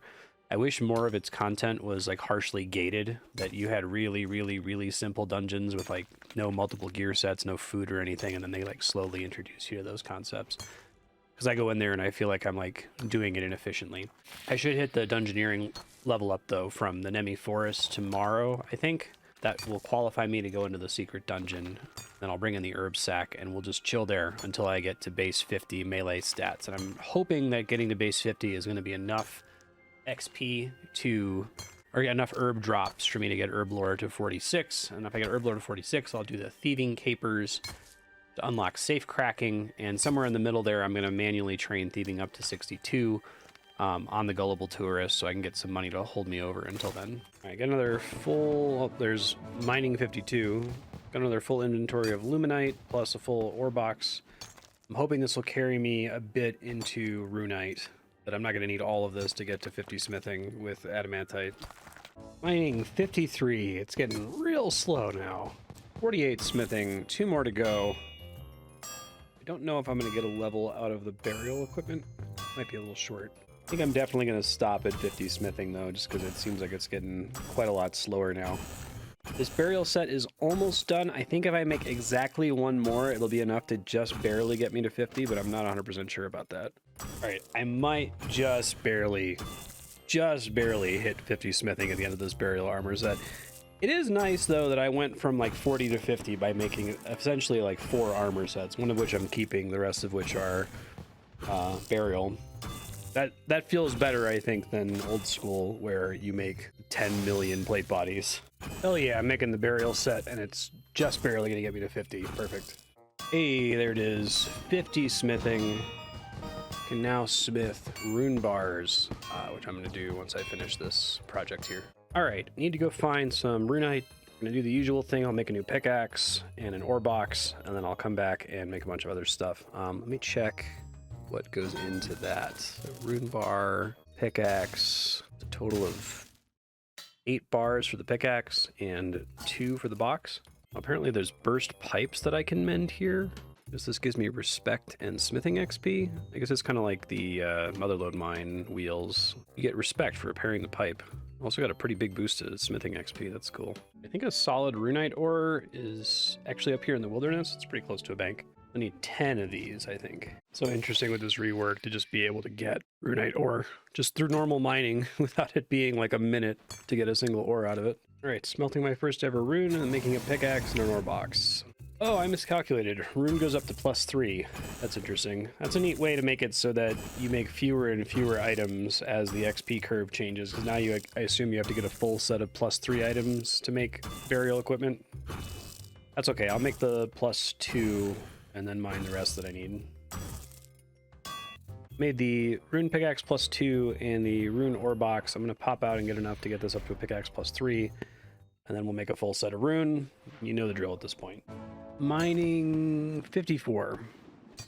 Better runite rock opportunities. I guess these pipes just burst occasionally while you're at level 50 or higher smithing. So that's cool. More smithing XP, more respect. I need to figure out what I want to spend my respect on. All right, the main reason I got distracted by all the smithing was because I got a high enough level to use a rune hatchet in woodcutting, which is only going to last me like 10 levels. But there it is, rune hatchet. I'm going to keep working through my stores here to try to make a rune equipment set. Always exciting to have a rune scimitar. I'm not going to be able to use it for a little while, and I don't think it's as good as it is in old school, but it's cool that I can just make my own weapons, because like in old school you go from the rune scimitar to the dragon scimitar, and then you're basically on the dragon scimitar as an Ironman for like 800 hours until you get an upgrade. So the fact that I can use smithing to get combat upgrades for melee all the way to like 90 sounds amazing. I'm getting really like candy looped here. I'm several layers deep from what I originally set out to do when I logged in today. Smithing 51. Smith rune faster, that's nice. All right, I made all my rune stuff. Actually, I made 2 Maddox, so I guess I'll alch one of these or something later. I need to upgrade it all to +3, so I have to figure out how many bars I need for that. Man, getting a full set of +3 rune armor is a project. Holy cow, you need like 30 extra rune bars just to do the plate body to +2 and then +3. I'm gonna go get a full inventory and ore box of luminite and rune ore, and I'll come back. I'm using I decided to use my foot pedal for mining to stay at max stamina, and there's like a thing that's counting down. You did it, 30 seconds to go. I don't know if this is actually more efficient than just letting it mine down. You need to like put on like a Bee Gees song and just tap it out. Maintain maximum stamina while mining for 60 seconds. Okay. I thought stamina did nothing until it depleted, but if this actually matters, probably don't want to do this. It doesn't seem like it's affecting the gain of ore that I'm getting here. It's mining 55. More runite ore in the storage box. Perfect timing on that because I'm about to head to runite in a second. Mining 56. Finished all my mining, making +3 out of all this runite stuff. And I'm going to put it away and not use it for a while. Apparently agility, strength, and fire making all affect mining and smithing, so I might try to work on those a little bit. I've got a lot of candy loops right now. Smithing 52. Probably not going to end up at 53 by the time I finish this, unless you get a ton of XP from making the +3 stuff. Yeah, smithing 53. I almost never get to actually benefit from these. I guess if I come back to these bars later for some reason, I'll get all the benefits. Okay, so I set out to make a full set of rune equipment like hours ago. This ended up being a much bigger time investment than I thought. I think it does make sense to stop here though. So we've got all +3 rune equipment and a scimitar and a dagger and all the tools that I need. So don't think I'll be back on smithing for a bit. Got a bunch of other things to work on. Obviously questing is important, but I think herb lore is the big thing for now, just so that I can make money. All right, I've got like 1,300 runes and I'm broke. So I'm going to start working on rebuilding the cash stack for tomorrow's dailies. I'm probably not going to finish in time, but I'll report if I get any drops, I guess. I got a really early offering here. 68k, right on. Another offering. Oh, that was bad, 30k. Got thieving 56, 6 more to go. I didn't see when this happened, but I just got the bank deposit box in the merchant district of Menaphos. Opening another offering here. 41,000, and I'll take the green charms. The charms are great. Got another offering.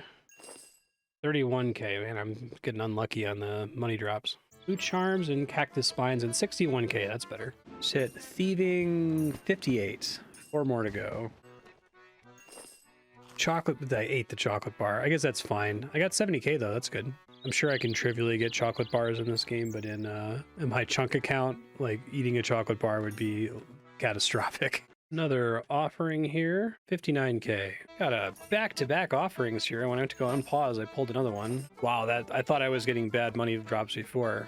Good charm drops though. Having some good luck here. Getting really good luck with offerings today. Not with money though. Just got thieving 59, 3 to go. At some point I won't report every single offering, but it's still interesting for me. 47,000 coins. These chimes are going to matter one day, I guess. They're offering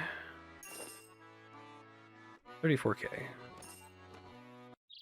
Another gift. 72k, hell yeah. Hey, there's 60 thieving. Nice. Just got a pop-up that says I have the reputation requirement for the crocodile tears test. Oh, right, because I got to tier 3 Menaphos. I'm like, what happened? I guess while I'm here, I did get another offering. Ooh, that was awful. 25k and 2 kebabs. Gross. 61 thieving. 1 more to go. All right, I got another offering. 52k, sure.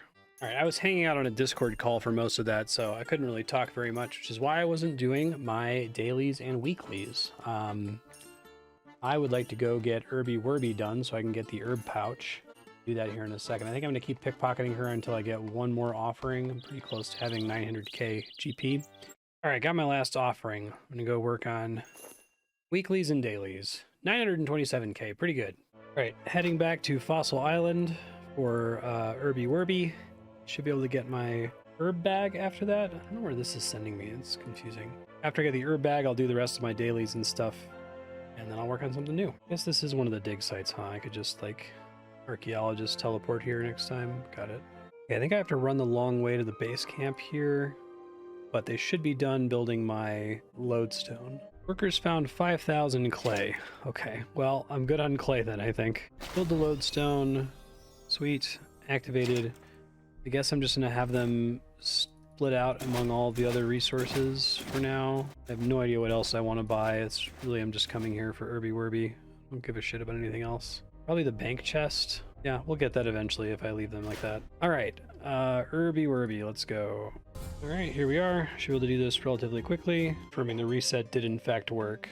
So the fact that I did it the morning of Wednesday is good.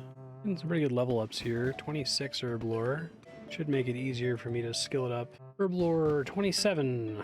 That's probably the highest level I'll get out of this. Well, I have 40 more points to earn. We'll see.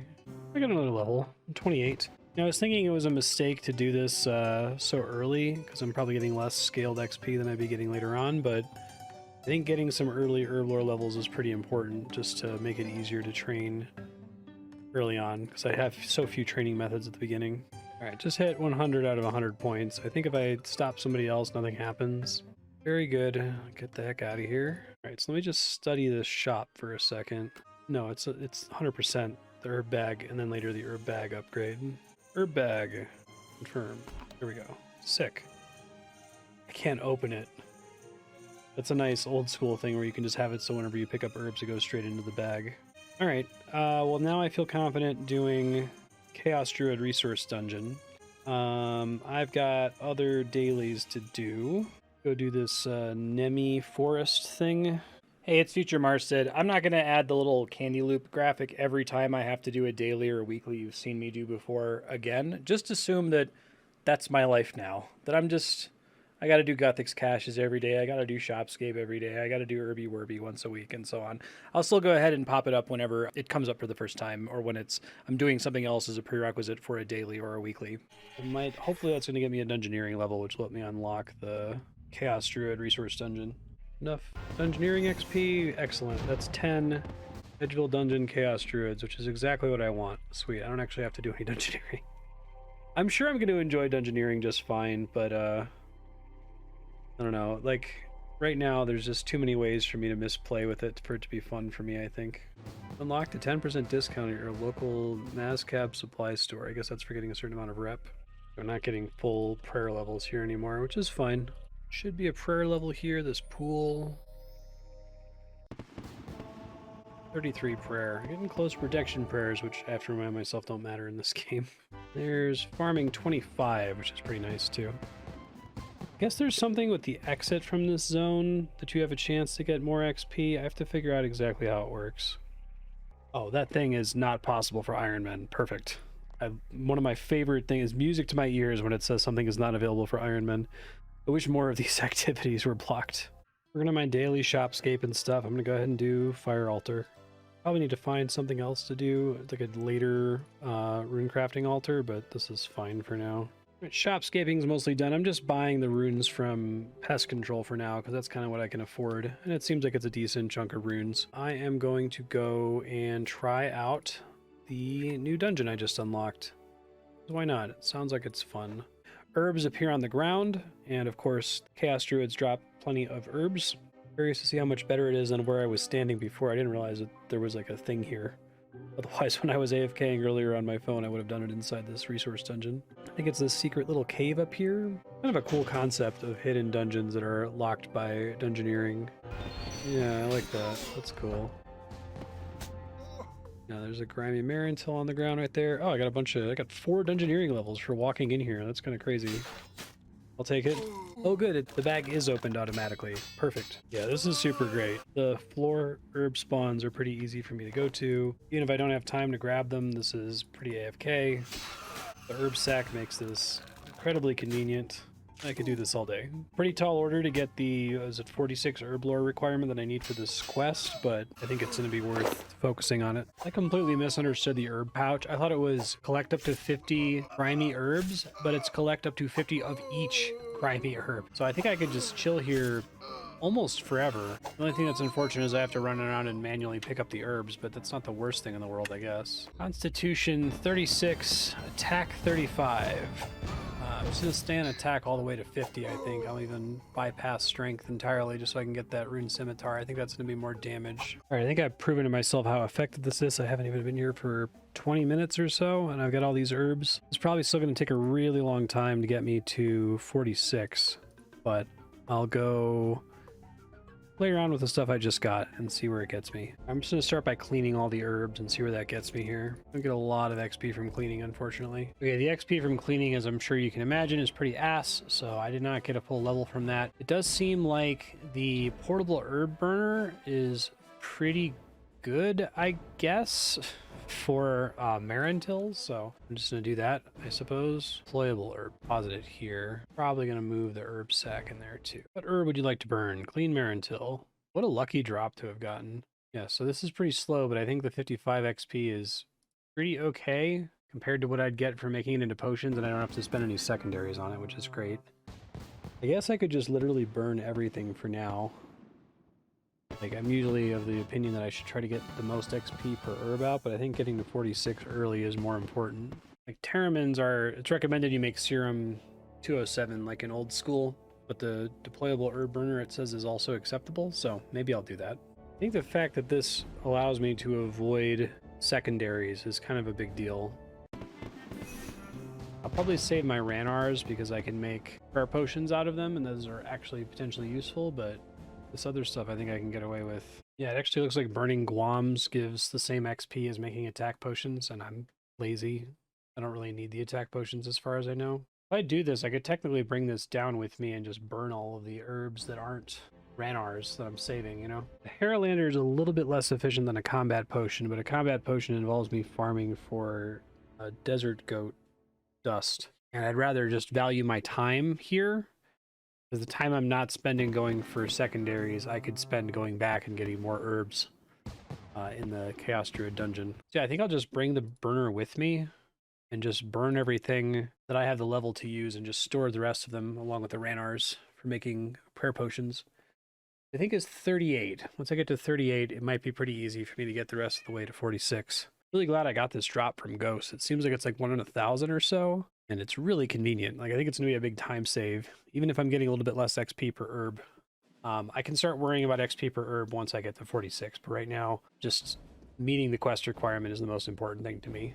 I guess the way I think about it is that, like, I'm just gonna be target farming this. I'm gonna be not leveling Slayer, not doing combat and getting passive herbs. I'm going to be getting herbs specifically to get to 46. So if using this saves me time hunting for secondaries, it's more time killing Chaos Druids. But I do need to get every last drop of XP out of every herb I naturally find, I think. I went from 28 to 32 in basically one trip that I didn't even spend that much time on. So I think this is pretty possible. 36 attack, 4 more levels, and I can use my adamant sword. I'm quickly experimenting with just world hopping these 2 herb spawns over by the wall. I'm just gonna see how much I can get from that. This would actually be pretty efficient, I think, if this was OSRS and I had a keybind for hop to next world. The extra clicks that it takes might make it not great. One of these is a Haralander, one of these is an Irrit. I can't use the Irrit yet, but if I burn the Haralander, it's a decent amount of XP.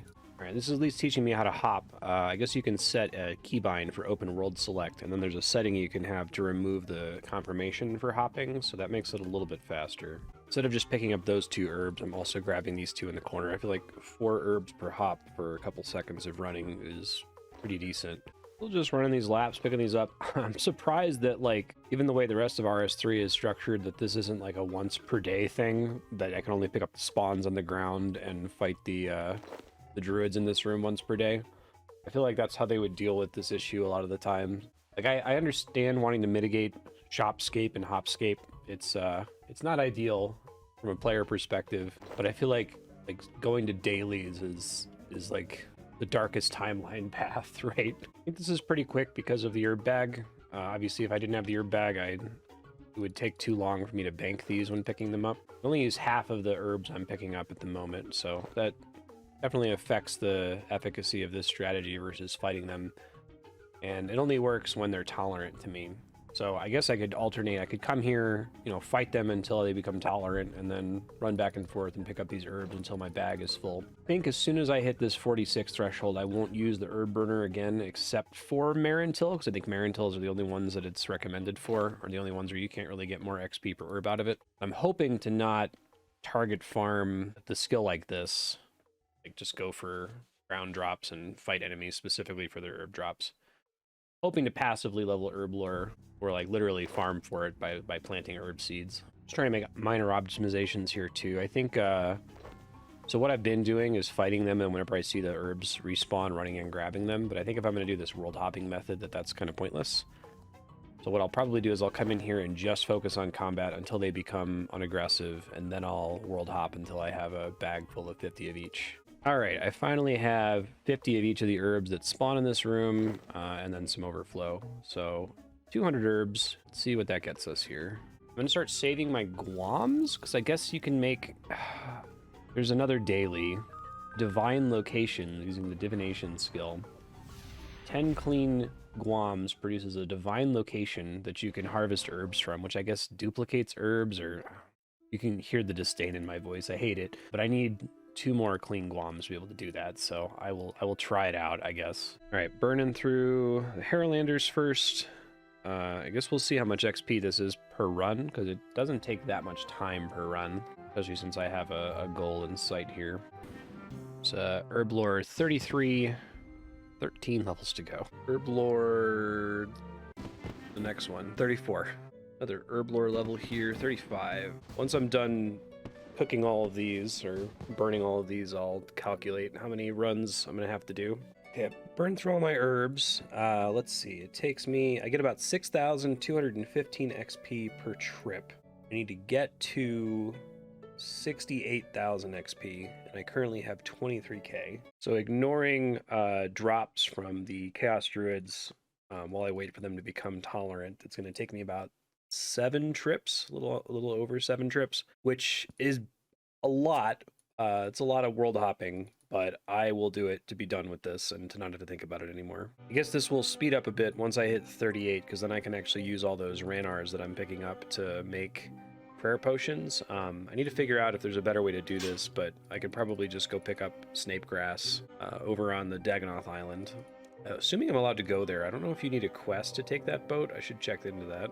Let's hit attack 37, 3 more. Okay, it looks like you can pay 1,000 coins to go to the island before you complete the Fermentic Trials, which I'll just do. That's fine. Get a hit points level here in a second. And an attack level. Yeah, nice. Constitution 37, attack 38. Attack 39, getting real close. All right, got another full bag and inventory of herbs. Let's just keep doing this. Hopefully I'll hit 38 somewhat soon. All right, apparently I'm fortunate that I spent so much time at the stupid Falador patch, or the Falador divination patch, because this is what you need for making, I have no idea how this works. Divine Herb Patch 1, divination level 12, weave. Okay, I've never done this before. I'm about to figure out how it works. Gathering from this patch will fill your daily limit 2 times faster than other materials. Okay. Place. Pick. I think this gives me net more herbs than I spent on it. As long as it gives me 10 herbs, then it was worth doing. Okay, it gives a decent number of herbs. I see the value in doing this. I'll add this to my daily list. Sigh. I guess I need to do this closer to the bank. I don't know if I have a time limit to like pick this thing up, or if my gather limit is crafting per day or using per day. So can I make another one? That's a little worrisome. Weave, flickering energy products. Is it gone because I only get 1 chance to make it? Ah. Okay, I'm gonna have to figure out exactly what's going on with that. I guess next time I do that, I can try doing it with the herb bag to see if it goes straight into the bag, if I can get slightly more resources out of it, because it says I only use 50% of my daily gathering limit, but now I can't make another one. This is how we learn, I guess. I've tried researching this on the wiki, but the wiki, like, it's one of those things where it probably makes sense to somebody who already knows how it works. Having never done it before, it's completely, like, obtuse to me. But I think I get it a little bit better now, having done it once. Oh my gosh, I got my first clue scroll. I feel like I've been playing for a really long time to only just now see a clue scroll. Easy clue? I'll do it after this Gothic's Cache. I'm here because it's going to trigger in a minute or so. Oh wait, did RS3 make clue scrolls stack? Because that would make me really happy. Alright, you can stack 25 sealed clue scrolls, so I will just do that. I like doing clue scrolls. I've done tons and tons and tons of them on my main account, so in old school. But now that I have the stress removed of needing to do them immediately, that's quite nice, actually. All right, first one's done here. Does this one give a boost? It does. All right, I guess I'll stay here for a minute. Well, this is the first time I've gone to the community divination training world and actually seen a bunch of people, so maybe this is good. I don't know. Check power. All right, I guess I should throw any chronicles that appear on there. Somewhat amusingly, this is like the one other energy rift that I'm likely to spend any time on at all. And it's also the very next rift that I need to make the next divine herb patch once my farming level is high enough. So that's kind of cool.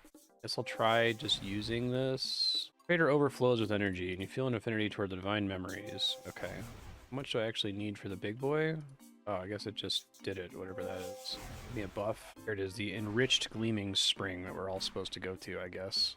Divination 59. I'll probably get, well, I'll maybe get 60 at the next cache. I'm curious at what point a single cache no longer is guaranteed to give me a level up anymore. I was under the impression that the entire point of community divination is that everybody has to use the same, like, spring, but it seems like consistently there's like 4 people on 4 different springs here.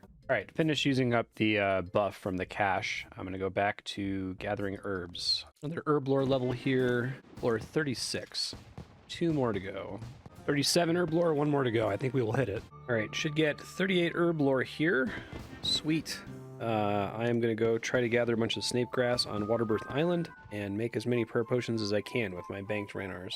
Okay, I have 134 clean ranar, so I'm going to try to get about 184 snape grass because I'll be able to get another 50 clean ranar for my next delve into the Chaos Druid dungeon. I'm curious how many trips this is going to save me total. It's also going to give me a bunch of prayer potions, which will be helpful if I ever decide to actually try prayer. But okay, it looks like you have to go through a dialogue tree to spend the 1,000 coins. This will be much more convenient once I actually have Fermenting Trials done, but that's one I think I'd like to do in order if possible. Once you've paid to go once, you can use the left-click Travel Waterbirth option. That's nice. Yeah, so I'm just going to keep doing this until I have enough snape grass to make all my prayer potions, and we'll see how far that takes me. I haven't done the calculation yet, but I do think it's going to let me squeeze way more XP per Chaos Druid dungeon trip. These respawn just the same as old school. This is pretty easy. All right, I'm making pretty good progress here on my snape grass, but I'm going to have to come back because it's time for the second Guthix cache of the day. I can't wait to be done with these forever. I guess I'm going to keep doing them to 99 divination, so not going to be done with them anytime soon. I suppose we'll see. Like, if I end up doing them and it's only giving me like a 10th of the level, maybe I'll stop. I'm going to go ahead and make my unfinished Ranar potions while I'm waiting for the Guthix cache to open. All right, so I've just now learned about presets. It's pretty nice, where you can tell it specific inventory to give you, and I guess probably equipment as well. I was trying to figure out, like, why can't I do withdraw X, withdraw 14 each time, like old school, but I guess you're supposed to use presets for that instead. I'm curious if that just works when I go to bank it as well, if it's like automatically going to bank the unfinished Ranar potions. Probably. All right, I just click this. Beautiful. Love it. Divination 60, which I don't think helps. I guess I have a new region that I can go to in the future. All right, I have 134 Ranar potions and 175 snape grass. So I'm going to do 1 more snape grass trip so that I'm covered for my next Edgeville dungeon trip, and we'll see what that gets me to. All right, coming back from my last snape grass trip, need 8 herblore levels, and then I can probably leave herblore alone for a while. I'm hoping to only target level herblore in specific situations like this, right, where I need it for a quest or something. Yoki, first prayer pots on the account. Oh, they give so much XP. 87.5 XP per potion, I think. Should get herblore 39. This preset button is great. It would be awesome if they could add this to old school. I feel like it's not, you know, inappropriate for old school. Basically, you click it and it immediately deposits whatever you have and equips and withdraws anything you need from the preset. So it's really fast to just do that and then hold space to quickly mix. 40 herblore, 6 to go. Able to squeeze out 41. I think that'll be the last level I get just from the prayer potions Ranars that I had banked before this.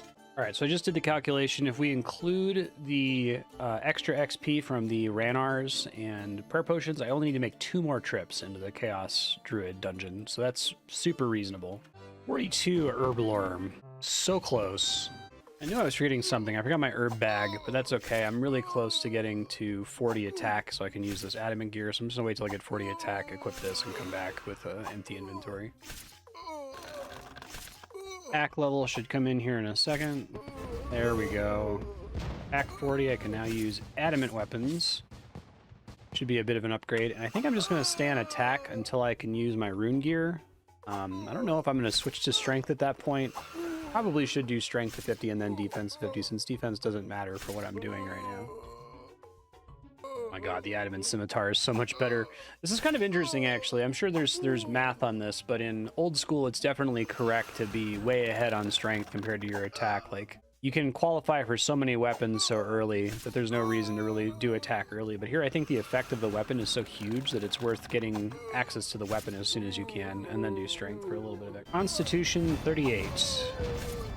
Attack 41. All right, I've got a full herb bag 50 of each of the ones you can just pick up in here, and several other ones that they've dropped. Let's see what that gets me to. It might actually be done. We'll see. I need to get 45 to use my irrits to make super attacks, but I have a ton of irrits from all of those trips, and I think I'm able to clean them now. I completely spaced and forgot I could clean these irrits, of which I have like 150 or something from all of my earlier trips. 186 irrits, so it's only the XP from cleaning, but it might be enough to help me get to 45 without having to go back into the dungeon. Another herb lore level here, 43, 3 more to go. I think it's going to be possible to get 46 without having to do another run, which is nice because it does take a while. It's very attentive. Also got a boatload of prayer potions now. I should be able to, if I need prayer for something, I'm set for a while, I think. All right, I just got 44 herb lore. I have to pray that I can get 45, because then I can get irrits to take me the rest of the way with super attacks. I'm becoming worried that I'm going to come just short of 45. I guess if that happens, I can just pop back into the dungeon and grab like a couple quick inventories and get out. I think I want to save all my guams going forward for the daily, so I don't have to like go out of my way to harvest it. I want my dailies to be done. I mean, obviously other than the Guthix cache one that I have to do over at least 2 hours. I just want them to be done within my first like 15 minutes of logging in, because I hate having them hanging over me. The Sword of Daily Cleese. You know, I might just want to squeeze it out by burning some clean irrits here. It's a little bit of an XP loss, but it's not the worst thing in the world. Yeah, I'm only gonna need to burn like 10 total irrits to get the level here. 45 herb lore. Let me stop burning these. I can now make super attacks, which is an actually useful potion, and really, really good XP, and extremely easy to make since it uses Eyes of Newt that I have to go buy more of real quick. I got a bunch of vial of water and Eye of Newt packs. Should be set here. I guess I'm finding something I can work on or work toward after this. There's a thing I can do that requires 75 thieving, 75 agility, and 50 herb lore for like a botanist outfit. It's like a skilling outfit for herb lore. I might try to do that. So I'm gonna end up getting 75 thieving anyway from safe cracking. I'm just trying to like make enough money that I never have to think about it again while I'm working through quests. I could try to unlock that. I certainly don't mind grinding out agility. I would be very happy to just do agility to 75, no problem. It seems like there's a lot of downstream positive impacts of doing that. All right, so I'm just going to make all of these irrit potions into super attacks. It's going to take me way past 46, but that'll help next time I do anything that gives a variable amount of level-based herb lore XP. So here we go. Super attacks are great because they give a really clean 100 XP each, so you can easily try to calculate when you're going to need to pop in to announce the level up. I'm getting better at that, I think. It's very different from what I'm used to in OSRS. Here's that crucial level 46 herb lore. That's what we need to do this thieving mini quest. And I'm going to work on that next after I finish making all these potions. Oh, the mini game that involves herb lore, thieving, and agility replaced the Rogue's Den. I'm happy to hear that. I hate the Rogue's Den. I guess I'm going to study up on it a little bit. It's going to be a ways in the future before I can do it. Getting from 62 to 75 thieving, I think is still going to take a long time, as will grinding out agility. But I would like to do that. That sounds great. Much for catching that on time. 47 herb lore. Okay, so apparently minigame spotlighting is a thing, which I also kind of hate, but I understand why they added it to get people to focus on maybe content that doesn't get a lot of traffic. But apparently this Flash Powder Factory minigame is going to get spotlit on June 2nd. Today is May 24th. So I'm going to treat that as a objective. You know, I'm going to get to questing, I promise. I know I'm several candy loops deep here, but I'd really like to be able to do that Flash Powder Factory while it is spotlit. Okay, I made it through all of my herbs here. I'm going to hold on to these guams. 47 herb lore, more than enough. I'm going to go ahead and get started working on these thieving capers, I think they're called. And then I'm guessing there'll be enough XP from the rewards for those capers to get to 62. If not, I can go do the Gullible Tourist for a few minutes. That's it for episode 4, folks. Next episode, we'll start with those thieving capers. I'm going to be working toward the requirements for Flash Powder Factory. I think the idea is that I expect herb lore to be one of my most difficult skills because of my restrictions around not using daily challenges and the like. So I want to get as much of an edge for herb lore as soon as I possibly can. To kind of prepare you a bit for Flash Powder Factory, I mentioned it briefly in a video, but minigame spotlighting is when they feature a minigame and give you a special currency called hey, even more future Marstead. The word I'm about to say is supposed to be pronounced taller, but I'm going to say Thaler. Y'all heard me say Guthix instead of Guthix for several thousand hours, so I'm sure it's fine. Thaler for every minute you spend in the minigame while it's on Spotlight. If you're an OSRS player, just Google RS3 Thaler and look at the list of things you can buy with it. I hate this system. It's a currency that lets you buy the rewards from all minigames, so instead of doing Barbarian Assault, you could just buy a fighter torso with Thaler. So I'm going to have to add a restriction for this. My restriction is going to be that if I want to buy something with Thaler, I have to have at least half of the Thaler earned from the minigame that normally awards that item. So if I want to buy the fighter torso, right, that costs 150 Thaler, which means I need to get at least half of that, or 75 Thaler, from Barbarian Assault to spend it on the torso. I think otherwise I'm just going to skip the shitty minigames, because why would I ever check out how RS3 changed Barbarian Assault if I'm able to get away with never touching it? The other thing to mention about minigame Spotlight is that the Spotlight for Flash Powder Factory falls exactly, it begins and ends in the middle of my vacation that I'm going on with my wife. Which means if I want to take advantage of it, I'm going to have to play a goddamn video game on my cell phone on the plane and in the hotel room in order to take advantage of this limited time offer. This is why I hate dailies and weeklies and double XP weekends and time-gated content. Like, it makes me feel like I have to play a game during my vacation. And you can be like, I just do the minigame when it's not on Spotlight, but it turns out that that factory outfit, which you can buy with Thaler, is wildly more efficient to buy with Thaler than it is to buy with the local minigame currency. Like, the botanist outfit is about 7 or 8 hours of solid grinding, provided that you already have the factory outfit to make it faster. The factory outfit is more than double that. And you're going to see this when I do the Flash Powder Factory, but the correct way to get the factory outfit, which you should probably get before you earnestly work on playing that minigame attentively to get the botanist outfit, the correct way to get it is to sit AFK in the minigame for 20 hours. So hey, sitting AFK in a minigame for 20 hours while I'm on vacation with my wife, I can do that. I'll just have my phone in my pocket and I'll tap it occasionally so I don't get idle logged. But I really don't want to have to do this. I'm telling y'all, like, RS3 is fun. It's fun. It's enjoyable. There's really, really, really good stuff in there. Really good stuff. Stuff that I wish was an old school RuneScape.